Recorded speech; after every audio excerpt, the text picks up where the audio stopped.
Good morning, good afternoon. Welcome into part number 12 of Unknown Word. And on today's show, we're going to be talking about the state legislature one final time for at least this session anyway.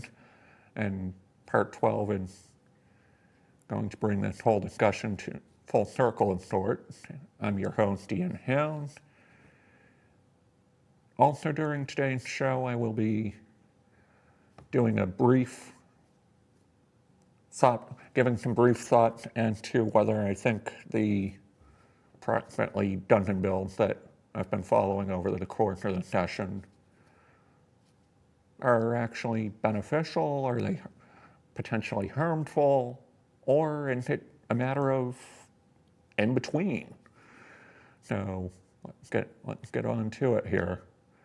First off, we have, for the benefit of our new viewers and those who have found us over the last couple of months, the table on the right-hand side of the slide here is a translation of some of the shorthand that I have referred to in parts 2, 3, 4, 5, 6, and 7, as well as part 11, which debuted a couple weeks ago.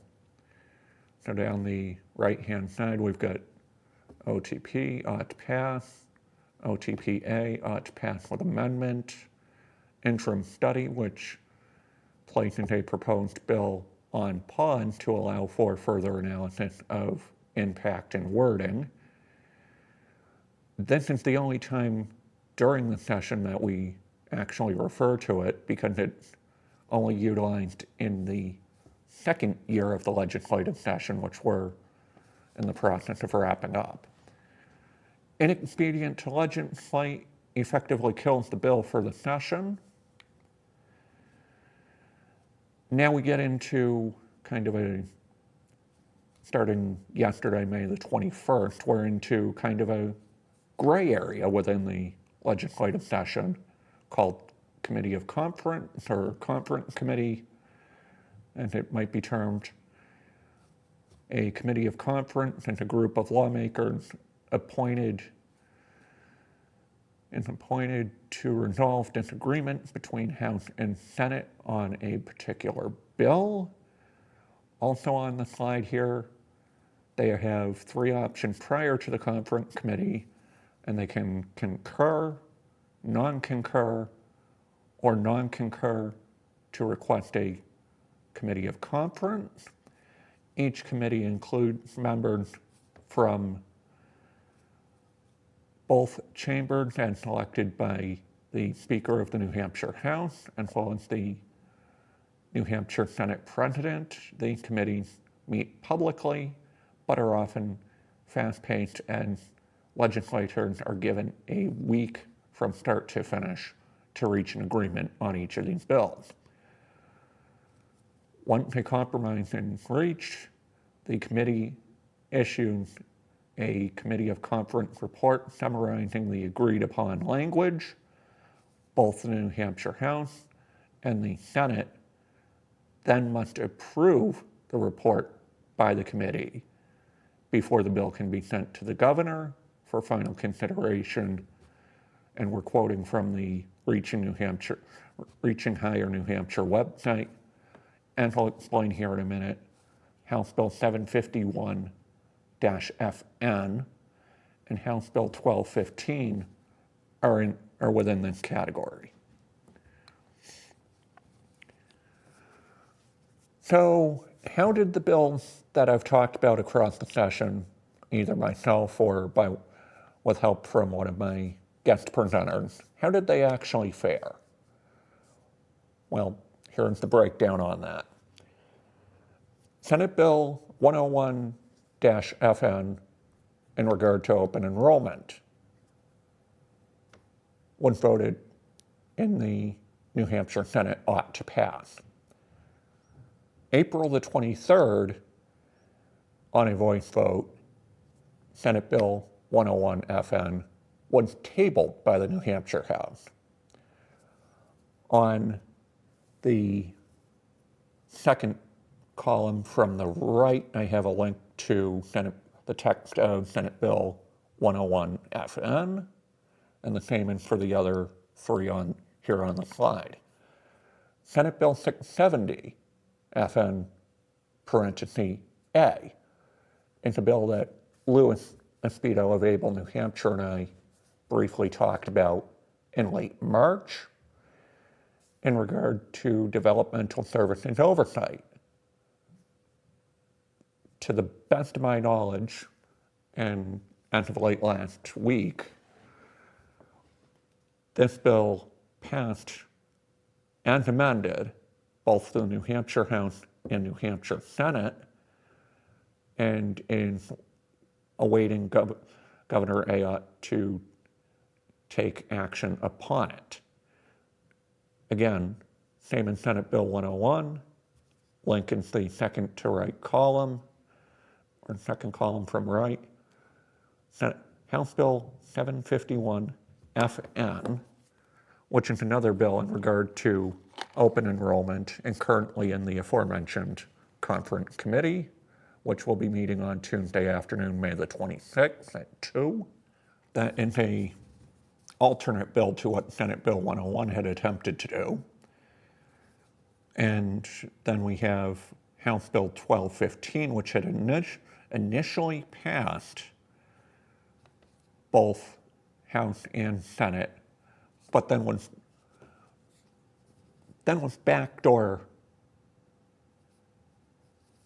voted as a non-concur and request for conference committee after the Senate had voted upon it, and that was on May the 7th. Like House Bill 751, House Bill 1215 is also scheduled for a committee of conference day on the 26th, so Tuesday of this next week. The difference with House Bill 751, Tuesday's committee of conference day for HB 751 is going to be a continuation from what had been started last week, or started earlier this week, excuse me. Then we have House Bill 1221, which a fellow disability rights advocate had brought to my attention. It was voted ITL in the New Hampshire House on February the 5th, which in effect killed it for the session. House Bill 1249 regarding healthcare access, healthcare and prescription access, was voted to pass by the New Hampshire House, but placed into interim study, which, as we mentioned a moment ago, effectively paused the bill for the session to allow for further review of either possible impact and or language of the bill. And that decision came down last Thursday. Now we get into some of the more important bills, if you ask me.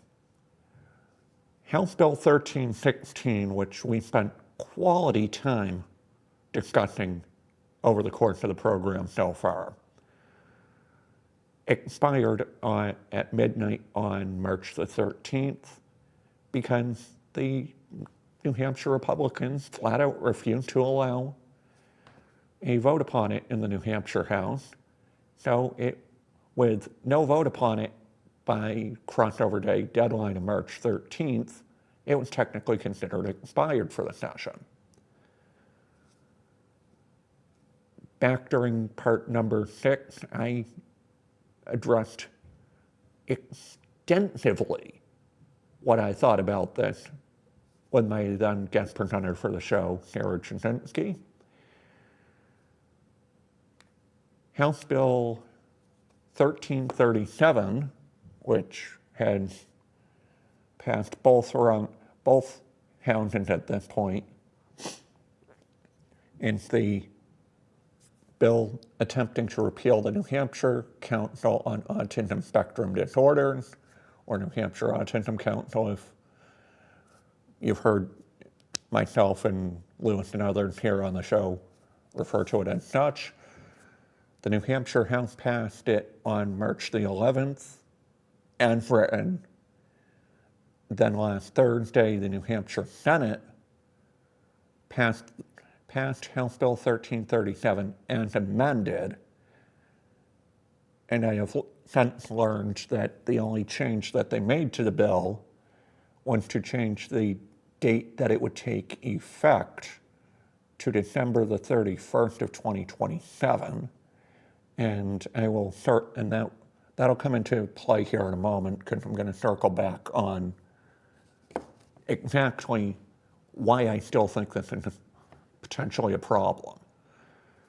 House Bill 1406, we addressed also in part number 11, and the New Hampshire Senate voted to kill it on basis that it's too vague, whereas the New Hampshire House voted to pass it as amended, and the Senate made their decision on May the 12th, as of May 12th, excuse me. House Bill 1563 in regard to adjusting the funding for supportive education here in New Hampshire and what portion New Hampshire is responsible for. The New Hampshire House passed it as amended. The New Hampshire Senate passed it as it was originally written. The last activity was 2 weeks ago on Thursday, May the 7th. 1593 FN, or House Bill 1593 FN, was in regard to Section 504, which we alluded to in Part 6 and Part 5 and 6 of the show. Like House Bill 1316, the New Hampshire House Republicans refused to vote upon it by midnight on March the 13th, and therefore it was considered expired at that time. Now we get into what I actually think of what's gone on with the session so far, or at this point, as the session drawn to an end. We'll start from the top. Senate Bill 101 FN, in regard to open enrollment, taking away resources and money from schools is the wrong direction for our state. Fortunately, it was laid on the table by the New Hampshire House on April 23rd, as we referred to a moment ago. Senate Bill 670 FN amended in regard to developmental service oversight. This one I'm a bit neutral on. Lewis and I talked about this one back in late March. My concern, my hesitation on this whole idea is, will yet another oversight committee actually fix the problems? Will attempting to form an oversight committee actually be beneficial in regard to fixing problems that were years in the making, in effect? As noted a moment ago, the New Hampshire House and Senate passed this one, passed through both houses. It would then go to the governor's desk. House Bill 751 FN in regard to open enrollment, I'm opposed to it for the exact same reason that I referred to above in regard to Senate Bill 101 FN. House Bill 751 FN is currently in a conference committee and will be dealt with on May the 26th at 2 o'clock.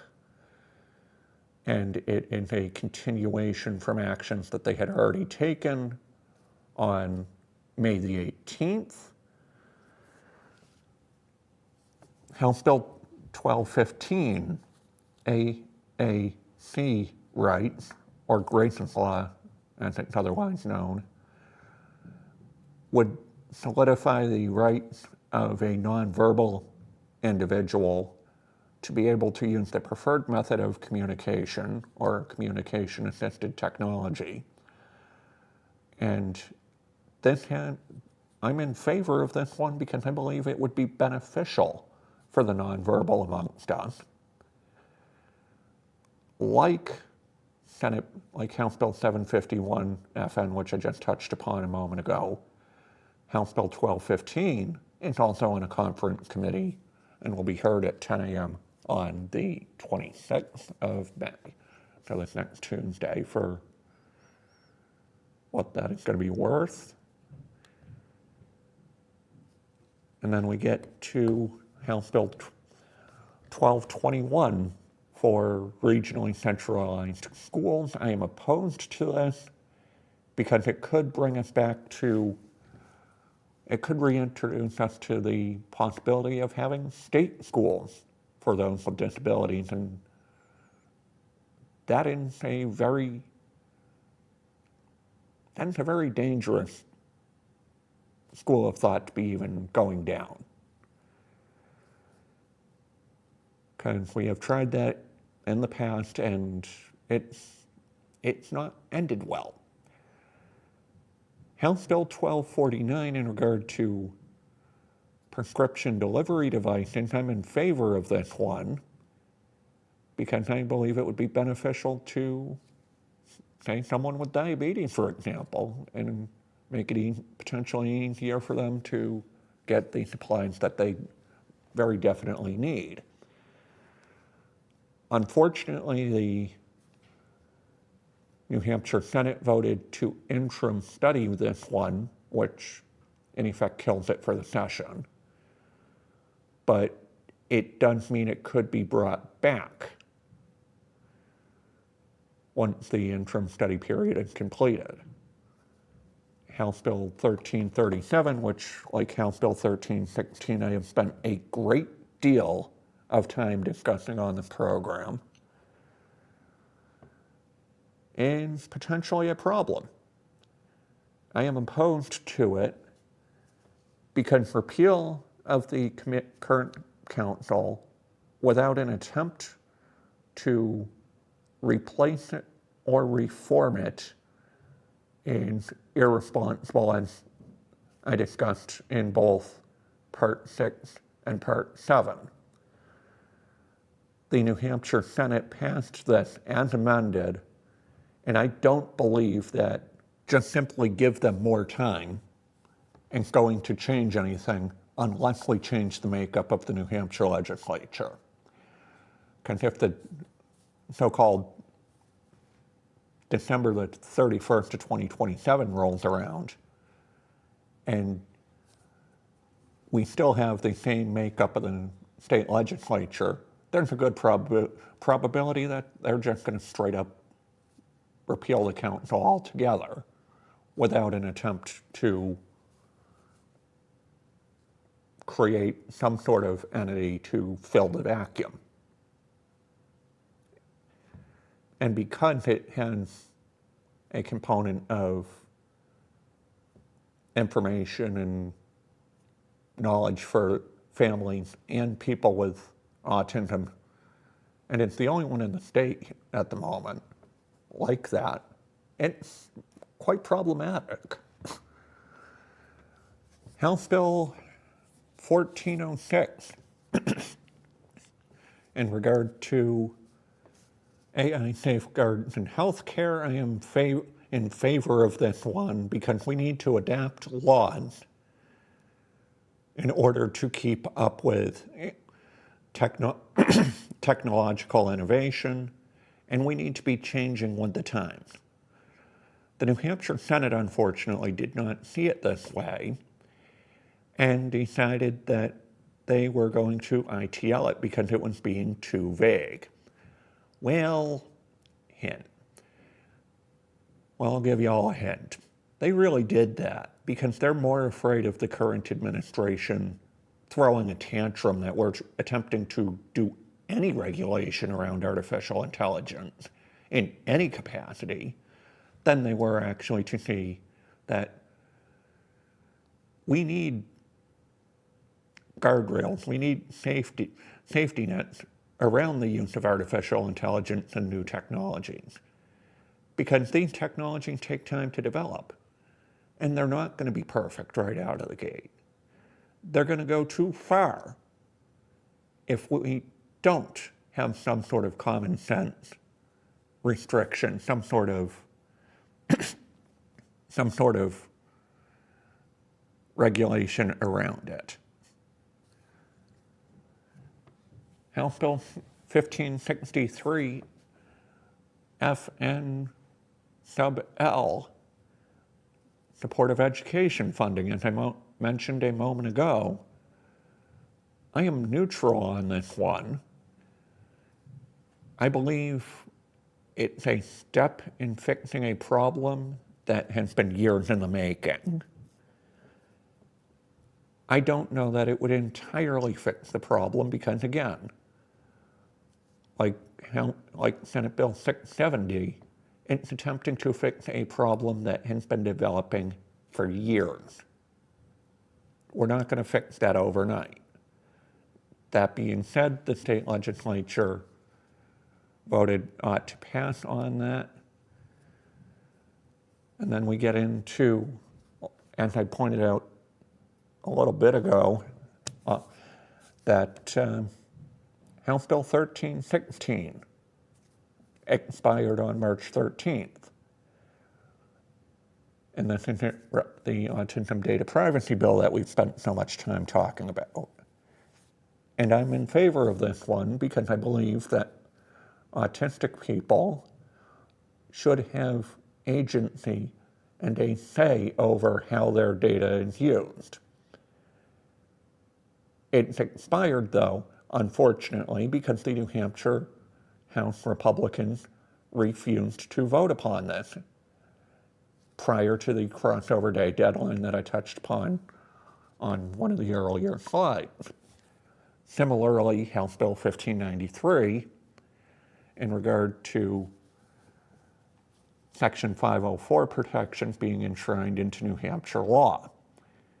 Again, I'm in favor of this one, primarily on the basis that the members of New Hampshire's disability community deserve equality too. Like House Bill 1316, the New Hampshire House Republicans refused to vote on this one prior to the crossover day deadline, so therefore it was considered expired at that point. Now, as I touched on with House Bill 751 FN and House Bill 1215, they are both in what is considered a committee of conference situation. Both of those committees of conference will be held on Tuesday, May the 26th, 2026. With the example from House Bill 751, it's a continuation of what was started on May the 18th. The committees of conference are viewable on YouTube, and if there are significant updates from either session that I have mentioned here, we'll be talking about those coming up in early June in part number 13.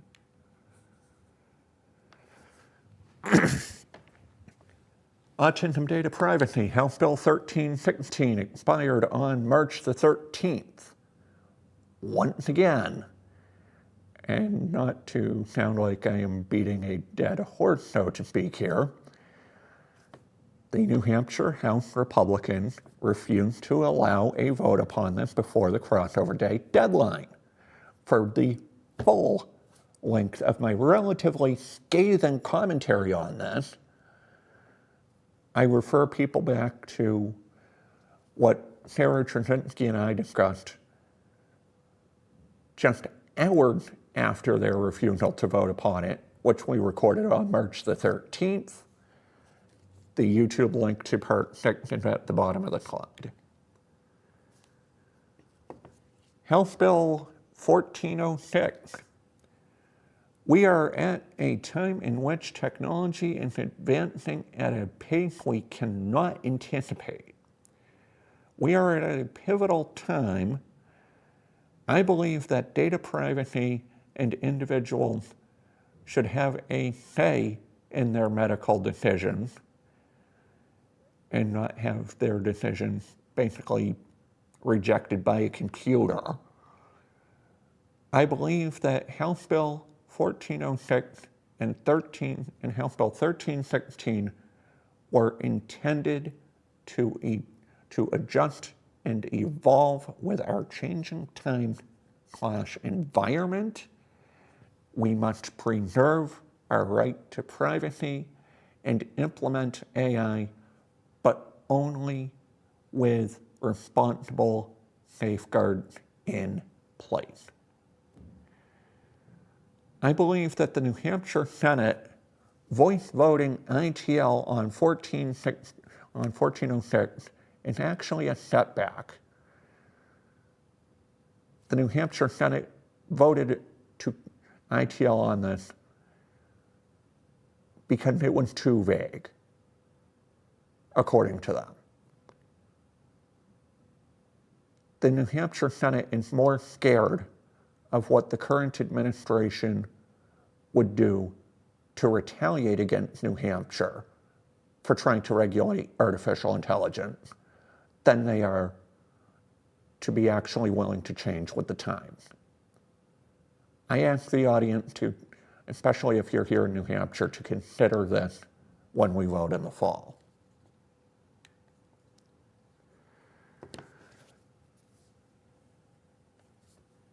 The New Hampshire Autism Council repeal, House Bill 1337, my full response to the New Hampshire Senate vote from May the 14th. On Thursday morning, May the 14th, 2026, the New Hampshire Senate passed the amended New Hampshire Autism Council repeal bill, House Bill 1337.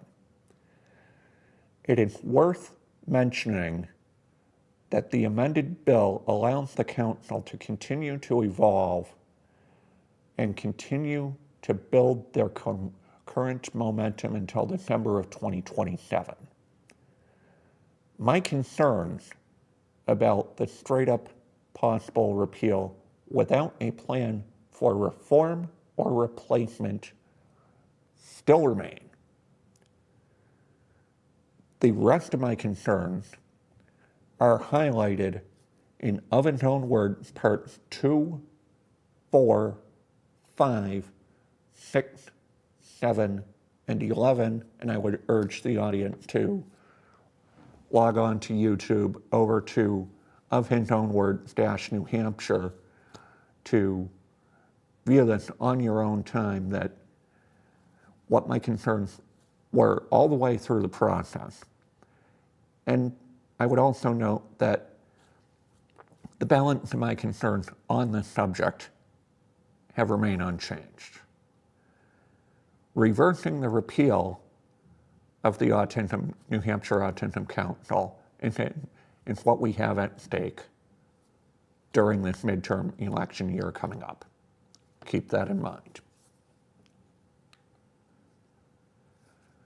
Section 504 protection, specifically in regard to non-discrimination, like House Bill 1316 mentioned a couple of minutes ago, the bill was considered expired on March the 13th. The New Hampshire House Republicans refused to allow a vote on House Bill 1593 and 1316 prior to the crossover day deadline. And I addressed my concerns in regard to this in part number 6, Storytime with Sarah Trzynski, which in fact was recorded on March the 13th, mere hours after the New Hampshire House Republicans refused to allow a vote on this measure. And again, like with the slide for House Bill 1316, I have the YouTube link for part number 6 at the bottom of the slide. As the legislative session now draws to a close, then I'd like to offer a final summation of what some of my concerns have been and still are over the next couple of slides. Now that the majority of the New Hampshire legislative session 2026 has concluded, I want to address a couple of things. First, I find it very disappointing that during the session, public feedback was overall ignored on many bills. Any testimony that was submitted online was ignored.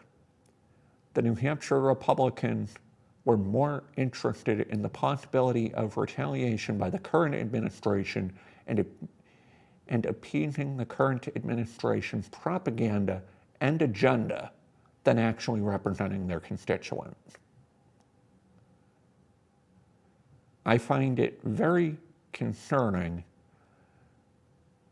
that our New Hampshire Republicans are governing for the benefit of the current administration and sidelining their constituents' needs.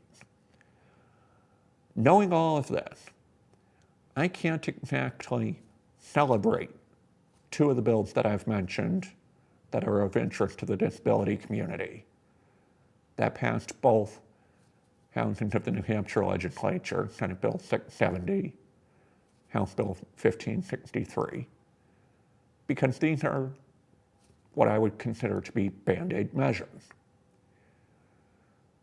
And I don't believe that these Band-Aid measures are going to automatically fix problems that have been developing for years.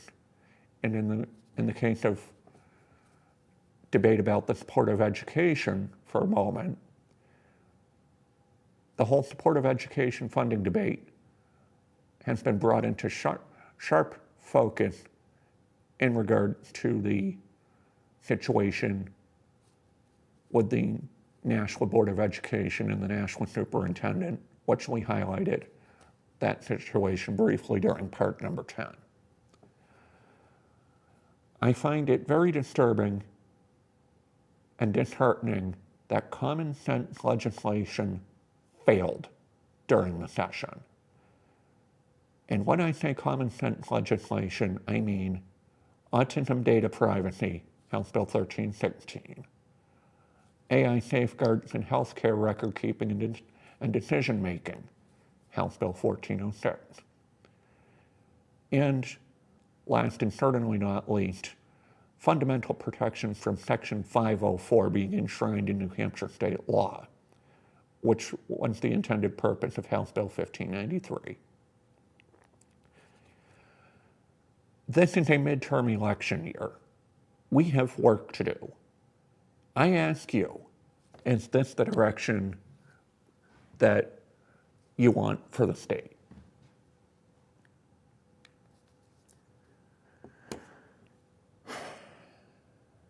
I was hoping I did not have to bring this next graphic back, but here we go.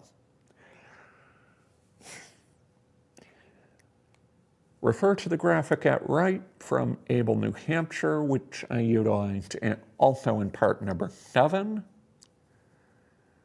The New Hampshire legislature is by and large ignoring their constituents. For example, I contacted all of Hudson's 8 state representatives between Hillsborough District 13 and Hillsborough District 38 in regard to my support for House Bill 1316 in regard to autism data privacy and my opposition to the Autism Council repeal bill. In response, and I'm not making this up, all I got back was mere pre-written emails simply acknowledging they had gotten the message and or completely ignored. As I referred to with part number 2, for example, in regard to House Bill 1316 and similarly 1337, prior to the start of the legislative session, I reached out to both Representative Heath Howard and Lily Foss in regard to House Bill 1316 to get some insight on what the intended purpose was going to be. In interest of equal opportunity and fairness, I also had reached out to State Representative Wayne McDonald of Londonderry, the lead sponsor of House Bill 1337, and Representative McDonald proceeded to basically ignore my basic questions about the intentions of House Bill 1337 after I had reached out to him on 2 separate occasions. And credit for the graphic goes to Able, New Hampshire for March the 19th, 2026. Now we get into an even more concerning trend that I noticed in going back and finalizing some of the legislative tracking that I've been doing over the session. As I have been tracking and discussing at length a total of 9 proposed bills across the session, here's a breakdown of some of my observations. 9 proposed bills. So that's 18 possible final decision floor votes and debate. 9 votes in the New Hampshire House, possibility of 9 votes in the New Hampshire Senate.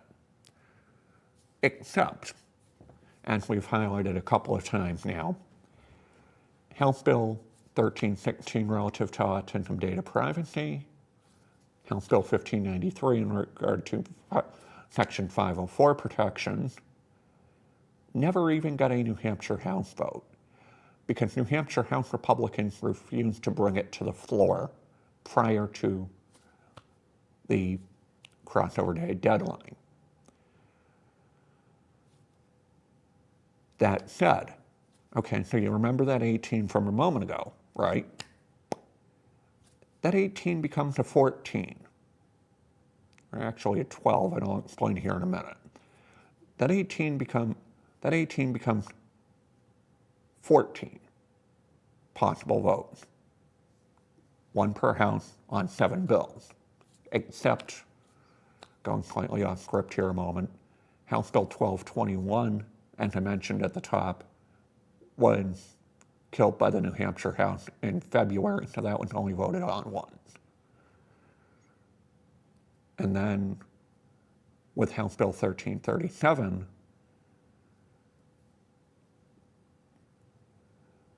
they roll call voted it in the House and then voice voted it in the Senate.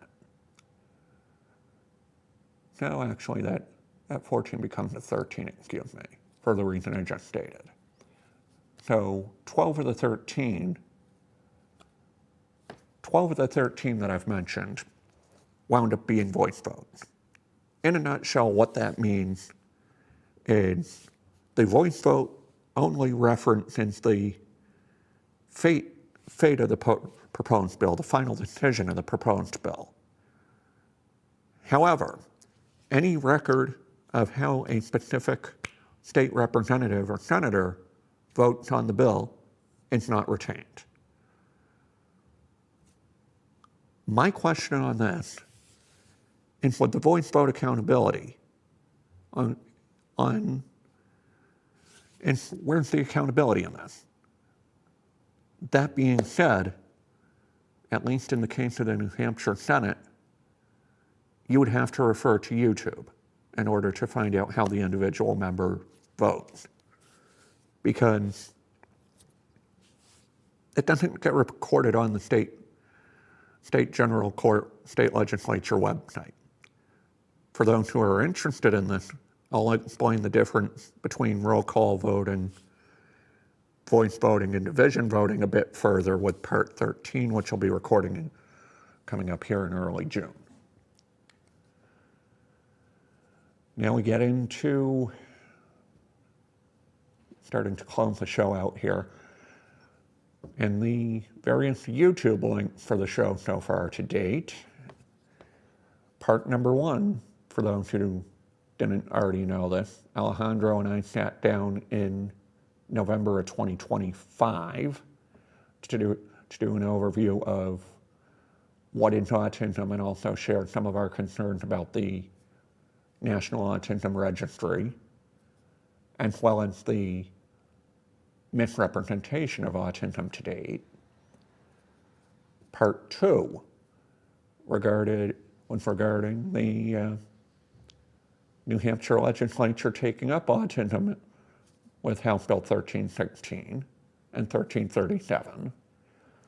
On that show, I had Lily Foss and Dr. Louis Espeto on the show, and that was Louis's first appearance on the program. Part 3, I was joined by Kristen Evans of Able, New Hampshire, and State Representative Heath Howard, and we talked about how the legislative process is actually supposed to work, which what we've seen this session is absolutely the furthest thing from how it's actually played out. Shauna Hallberg joined me in mid-February to discuss the backstory in regard to the Autism Data Privacy Bill, House Bill 1316. Then early March, I gave a pre-crossover day legislative update for part number 5. And then that very next week, and I've alluded to it at least twice in the program today so far, part number 6, Sarah Trzynski and I talked about how neurodivergent people can actually be quite capable but also quite unique simultaneously, while talking about the New Hampshire legislature again, because that was right at the end of a rather complex marathon legislative session that had taken place over the 2 days prior to us recording it. At the end of March, Louis Espeto joined me again for part number 7, but this time to discuss what the Autism Council actually is and what they actually do, which I felt was important because it's been a subject all the way through the legislative cycle. With part number 8 and 9, I pivoted from talking about autism in a state level context to more of both the Autism Registry proposal from last spring, but also responding to the misrepresentation of autism that's taken place last year into early on in this year. Then we get to part number 10, which is more of a timeline and story time type program into how did we get this far already. Part number 11 is a New Hampshire legislative update, a bit like part 5 was, but it was actually talking about some of the disability community adjacent bills that we hadn't mentioned up till that point. And then part number 12 will be coming soon, and that's what I'm recording here today. And then we've got into some of the additional content. We have best of parts number 1 through 6, which I created in March 2026. 7 through 9, which I created in May. Then we've got State Representative Heath Howard's speech from an Able, New Hampshire fundraising event that we were both at back in January. And like I've said right along with, certainly with the YouTube side of it, I've been trying to branch out into more of the self-created content, not just the co-produced segment with HCTV. Best of legislative responses from part 4, 6, and 7, and at the bottom there, also from May of 2026, links to the committee hearing streaming for the New Hampshire House and New Hampshire Senate, which is also available on YouTube. It's in the table at the right side of the slide here. then we get to some of the folks that have been on the show with me so far to date, and that includes Alejandro Ureta, who co-hosted this show with me in part number 1, and we got this venture underway and got things off the ground. And originally, like I said right along, this was originally going to be a 2-part show, and that was it. Here we are, part number 12 already. And then we get into part number 2, the legislative preview, and I was joined by State Representative Lily Foss, and the first of Louis Espedo's appearances so far to date.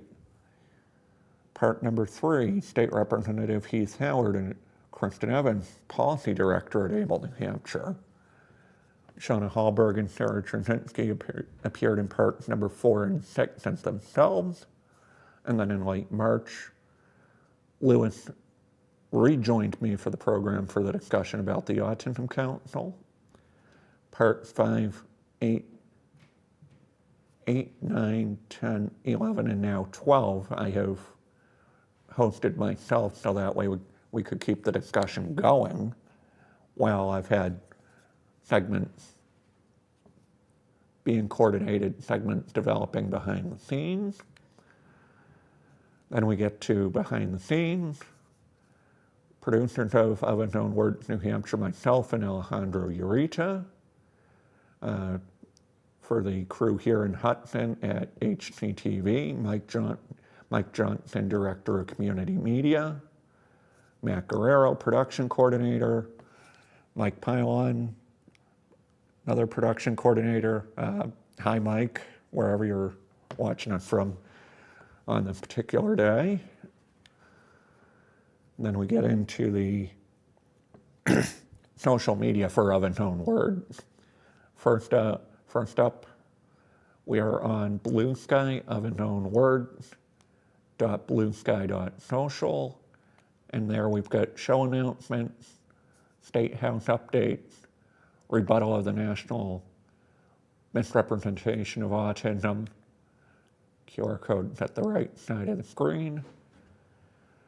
We're on Facebook under the search term His Own Words, again, show announcements, State House updates, National Autism Misrepresentation Rebuttal,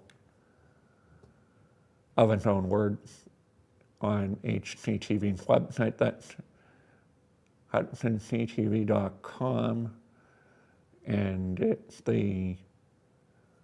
all of that is going to be the HCTV co-produced shows that we've done, all 11 coming up on 12. And then we are on a platform called Linktree. That's linktr.ee/His Own Words, where we have links to all of our socials. You can find our email address through that. And then I've got thrown in some Easter eggs from the show so far and to what we have going on for what we've got going on for bonus content. We are on Substack at Of His Own Words, and the handle for that. Again, same as the Facebook and Blue Sky, but this is more of a long-form blogging platform. Finally, on YouTube, we've got self-made content as well as the co-produced shows, and that's at Of His Own Words -NH.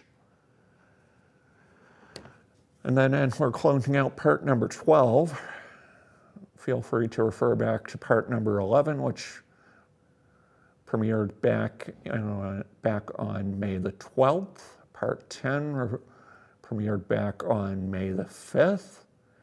Like, follow, subscribe to our Blue Sky, Facebook, Substack, YouTube. Stay tuned for part number 13 coming up in early June. And we're going to get into part number 13 in early June. We're going to be talking about how all 8 of Hutton's state representatives and our state senator Sharon Carson voted on the approximately 9 bills that I referred to a few moments ago, and also elaborate a bit more on the difference between what the roll call vote is, what the division vote is, what the voice vote is in context of the New Hampshire legislature. And I would like to say, for those of you who are watching, thanks for watching us again for part number 12. And by the time this is actually up, a happy belated Memorial Day. Take time to remember those who have sacrificed everything so we can continue doing what we do so well. And we'll see you in part number 13. Thanks for watching.